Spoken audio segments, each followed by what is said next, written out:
জীবনের সবচেয়ে সুন্দর মুহূর্ত হয়তো কোনো দামি জায়গা নয়, বরং প্রিয় মানুষের সাথে একসাথে বসে খাওয়া দাওয়ার মধ্যে লুকিয়ে থাকে। আজ চলে এসেছি আমাদের খুব কাছে বন্ধুর বাসায়, যেখানে ছিল অনেক অনেক আয়োজন। আর সব থেকে বড় কথা, আজকে কিন্তু আমি উর্মিকে ফোন দিয়ে বলেছিলাম আমি আসবো না, আর এইটা শুনে বেচারা তো একদম মন খারাপ করে ফেলছে। সো আজকের ভিডিওতে তাই কিন্তু দেখাবো। হঠাৎ করে আমার বান্ধবী ললিতা আমাকে ফোন দিল দুপুরবেলা, ফোন দিয়ে বলছে তুই কিন্তু সন্ধ্যার মধ্যে চলে আসবি আমাদের বাসায়। ওকে আমি ফোন দিয়ে বলছি আমি আসতে পারবো না কোনো কারণে, আসলে আমার শরীরটা ভালো লাগতেছে না। এই কথা শুনে আমার বান্ধবী তো একদম মন খারাপ করে ফেলছিল। গেট খোলার পরই প্রথমে আমাকে খুঁজতেছিল, হঠাৎ করে আমাকে দেখে অনেক বেশি সারপ্রাইজ হয়ে যায় আর বলে তুই জানোস তুই যদি না আসতে আমি অনেক বেশি মন খারাপ করতাম। যখন তুই নাকি ফোনে বলেছিলি যে তুই আসবি না, আমি অনেক বেশি মন খারাপ করেছিলাম।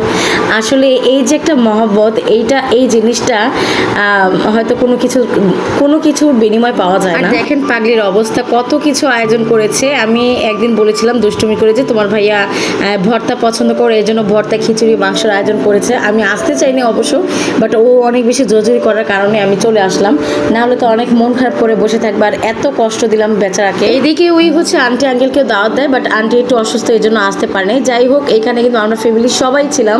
আসলে বন্ধুত্ব এমন একটা জিনিস যেটাকে আপনি যদি নিজের আপন করে নেন তাহলে সেটা আপনার সেকেন্ড ফ্যামিলি হয়ে যায়। এইদিকে আঙ্কেল তো আমাকে দেখে বলতেছে তুমি আমার আরেকটা মেয়ে, আর আঙ্কেল আমাকে আবার ইনভাইট করে দিয়েছে যে তুমি কিন্তু আমাদের বাসায় শিওর যাবে। আসলে ঈদের পর থেকে এত দাওয়াত খেতে খেতে আমি একদম এই হচ্ছে আমাদের জাতীয় ভাই, মানে আমার বান্ধবীর ভাই আমারও ভাই।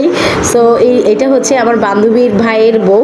যাই হোক, সবাইকে আজকে একসাথে পেয়ে অনেক বেশি আনন্দ করেছিলাম আমরা। এই মুভমেন্টটা অনেক বেশি আনন্দিত ছিল। সবচেয়ে সুন্দর অনুভূতি হলো কিছু মানুষকে পাওয়া যারা রক্তের সম্পর্ক না হয়েও পরিবারের মতো ভালোবাসে। আর সবচেয়ে বড় কথা, নিঃস্বার্থ ভালোবাসা সবচেয়ে সুন্দর দিক হলো কি জানেন, যেখানে কোনো অভিযোগ নেই, কোনো অভিমান নেই। সম্পর্কের সৌন্দর্য হয়তো এখানেই আছে। আমার বান্ধবী অনেক বেশি লাকি যে এরকম মা বাবা পেয়েছে যে কিনা ওকে অনেক বেশি ভালোবাসে, অনেক বেশি। সবশেষে একটা কথাই বলবো, মানুষের ব্যবহারই হচ্ছে আসল সৌন্দর্য। তো আজকে আলহামদুলিল্লাহ এমন কিছু সুন্দর মুহূর্তের জন্য